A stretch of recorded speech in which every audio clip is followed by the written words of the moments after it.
preguntarte si esos utensilios que utilizan, ¿no? Esos adornos que utilizan, ¿son parte del código? En parte sí, pero son ya reminiscencias, ya nadie usa el código como tal, Sí. porque el código, a ver, hubo una brecha muy importante. En los años 60, con los hippies, el movimiento en pro de la liberación de la mujer y otros, la liberación de los grupos raciales y todo lo que pasaba en Estados Unidos sobre todo, pero también en Europa había acontecimientos parecidos, surge una nueva generación que fue la generación de la cultura rocker, los rockeros. Los rockeros se llenan la gente de bares, porque el rock surgió en los bares. Ahí Sí. nacieron los Beatles, otros grupos, y regularmente ahí también había homosexualidad. También había otros tipos de contactos, pero no se podía hablar de relaciones de pareja.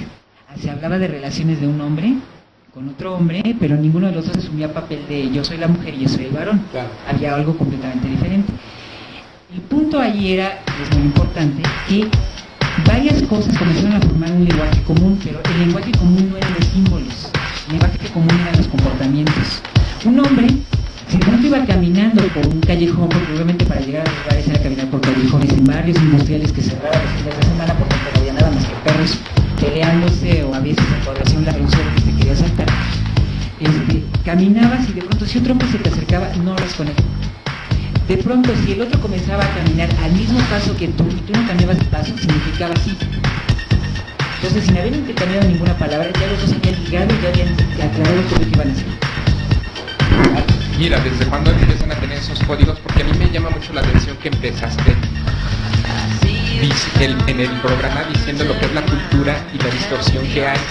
Y a mí me llama mucho la atención.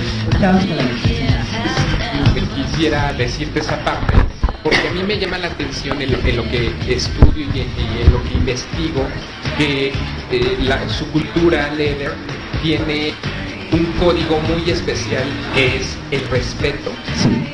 Se basa en 4 puntos: honor, integridad, compromiso, templanza. Y El primero es el honor. Y que sobre todo ustedes respetan mucho las emociones, ¿no?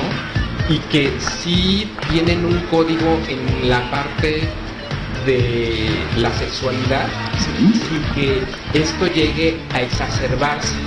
¿Sí? Eso me llama mucho la atención. De la templanza Sí, que finalmente, mira qué padre preguntártelo, ya ves porque la que templanza es el punto medio que hay entre la abstinencia y esto que te gusta a ti.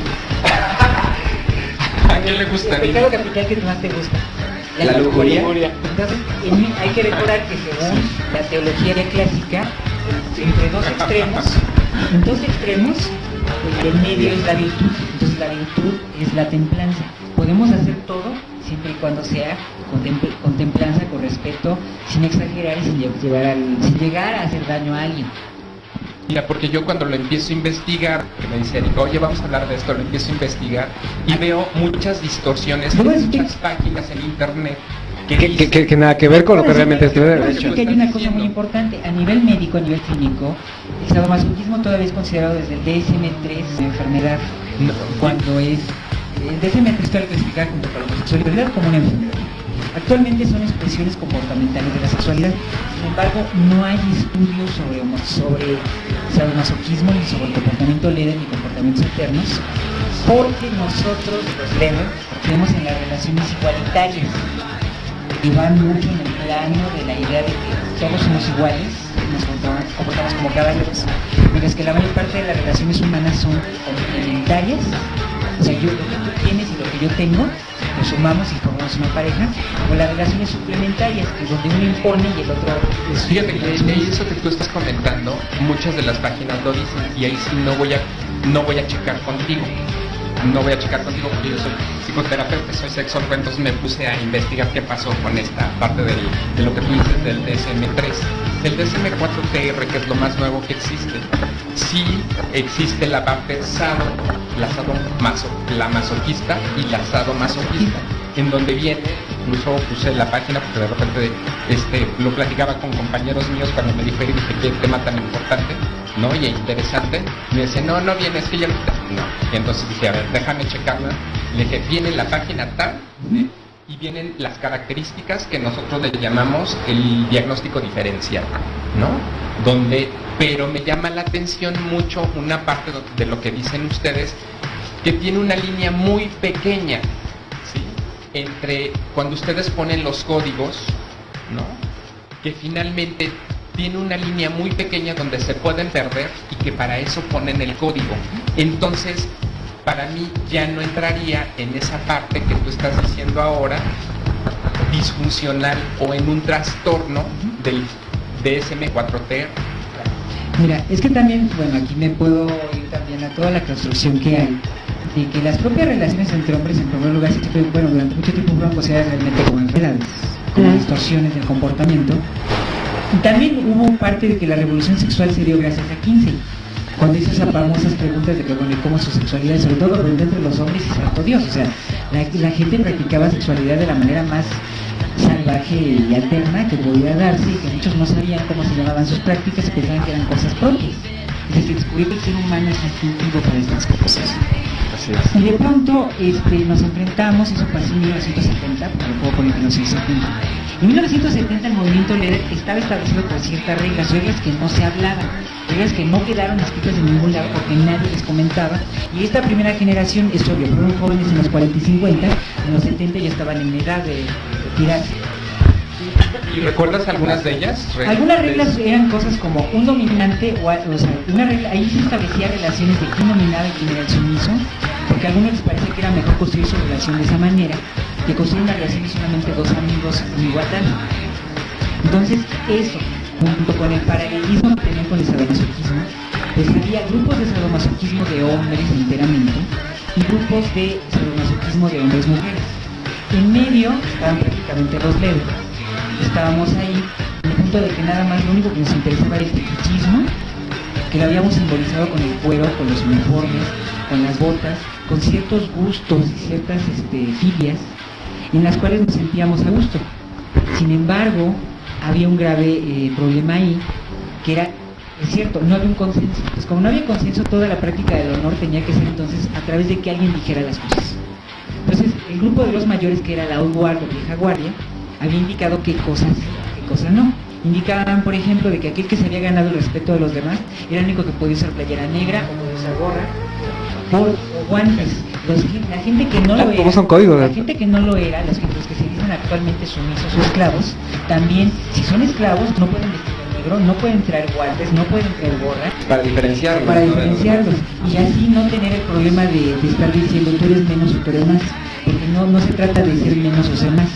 Ningún amo o ningún dominante. Es bueno que lo aclaras, porque fíjate que yo me encontré que en la mayoría de las páginas sí dice que tiene el dominante tiene que ver con un ser superior y más, y el sumiso con un ser que se valora poco, inferior y menos. Y eso, mira, es que eso me puedo remontar a Virginia Woolf. Que Virginia Woolf no tenía prácticas sadomasoquistas, que se sepa, pero que tenía una relación homosexual muy rara, sí, porque se casó con un homosexual para tener un hijo. Pero ella, siendo lesbiana, ella algún día dijo, la mujer es el espejo en que el hombre imagina que se proyecta al doble de su tamaño.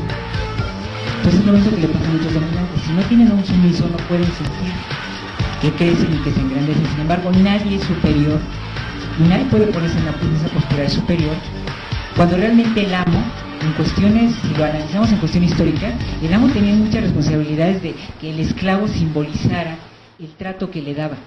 O sea, el esclavo debe de ser el símbolo de ser una persona cuidada, arreglada, perfectamente representante del amo que tiene, pero que también que siente orgulloso de lo que es. Entonces me ocurre otra pregunta aquí, para ti. ¿Sí puede haber relación dos dominantes y dos sumisos? Es que estas relaciones pueden abrirse tanto, o sea, la relación, a ver, me voy con ese punto, porque entre los líderes nunca hemos apoyado o nunca nos hemos visto en las relaciones monógamas. O sea, la relación de dos, para nosotros no se da tanto. Se da como relación. Pero sí es posible. Sí es posible, pero fuera. Incluso la vieja guardia decía, si tienes pareja, se te respeta a tu pareja afuera del grupo. Dentro del grupo es igual que nosotros. Es parte del grupo. Y por tanto no tiene un trato preferencial, porque igual somos hombres, somos caballeros y nadie puede estar en especial.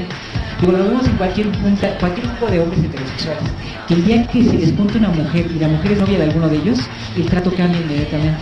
Claro, tienen que respetarla a través de él a ella. En su grupo no. Y en nuestro grupo pues eso no existe. Aquí todos entran y ya es igual.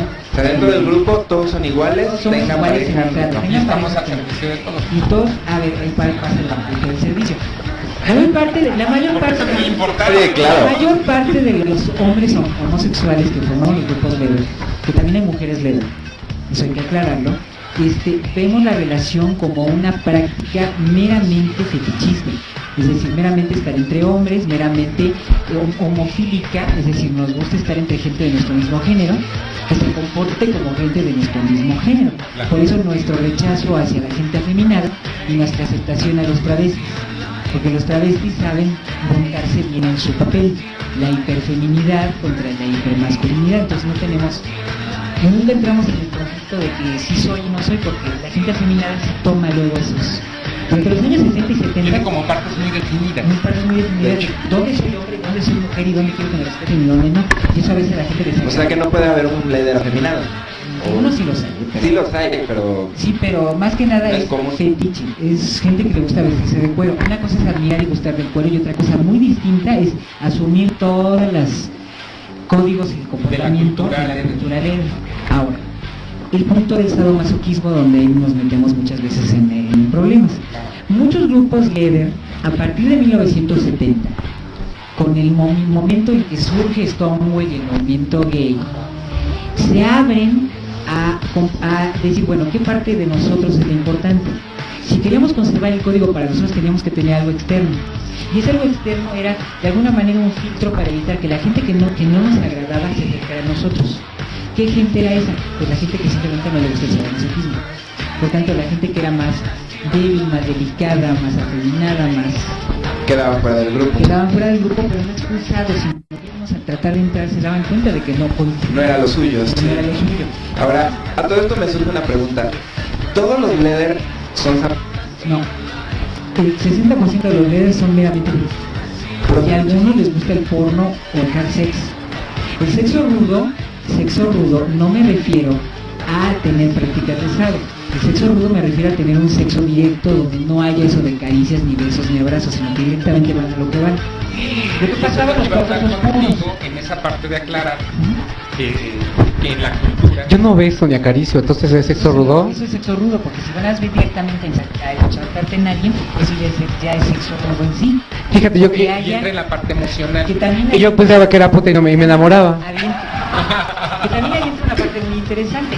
Cuando uno entra a ese tipo de prácticas o juegos, resultaba que desde los años 50, como es obvio, no había manera de decir quién era activo y quién era pasivo porque no existe el término. Para que un hombre no se sintiera humillado o usado, lo que se hacía es que cuando ellos acordaban algo dentro de un bar, porque uno se acercaba al otro, que un hombre se acerca a otro, es que ese es el sumiso que se le acerca al dominante. El dominante no busca.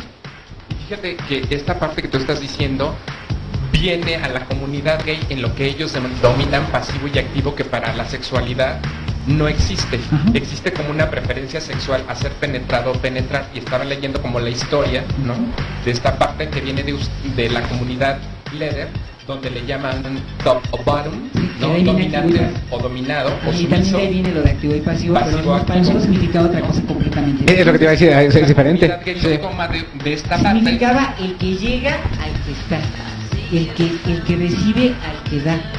Eso es lo que significa, en términos de una traducción más literal. Lo que hacían es que el momento en que un hombre se acercaba a otro y sostenía la mirada, que eso pasa por ejemplo en la película de Pacino, la de Cruz, que muchos se le acercan y le sostienen la mirada y se les queda viendo, porque era bien advertido que si él bajaba la mirada significaba así, y si veía ese otro lado también significaba de otro modo. Entonces, si le sostenía la mirada a alguien era así como, lárgate. Y eso es lo que pasa el sumiso, el que se acerca es el primero que baja la mirada. Es el dominante el que le hace indicar otra cosa. Entonces lo que hacían es que después de que había ese ligue o ese cliché o ese contacto, se iban a la trastienda de un bar, o se iban a la parte de atrás, o se iban a un callejón, y ahí es donde venía la parte importante, el contacto sexual. Y ese contacto sexual ya ahí no había besos, insisto, no había... O sea, iban directo a lo Iba que... directo a lo que iba. A la genitalidad. En la genitalidad, en el sentido de que el que había aceptado ir, lo que hacía era bajarse los pantalones, se ponía detrás y ahí A terminaba. contacto genital Y ya, y regresaban juntos, porque era muy importante. Si iban juntos, regresaban juntos. Porque si tú regresabas sin alguien, ya lo habías matado, lo habías aceptado. diciendo que todos se habían suicidado porque era peligrosísimo el medio. A mí me agrada que digas esto, que esta parte de sado y masoquista, finalmente, psicológicamente o psiquiátricamente existe.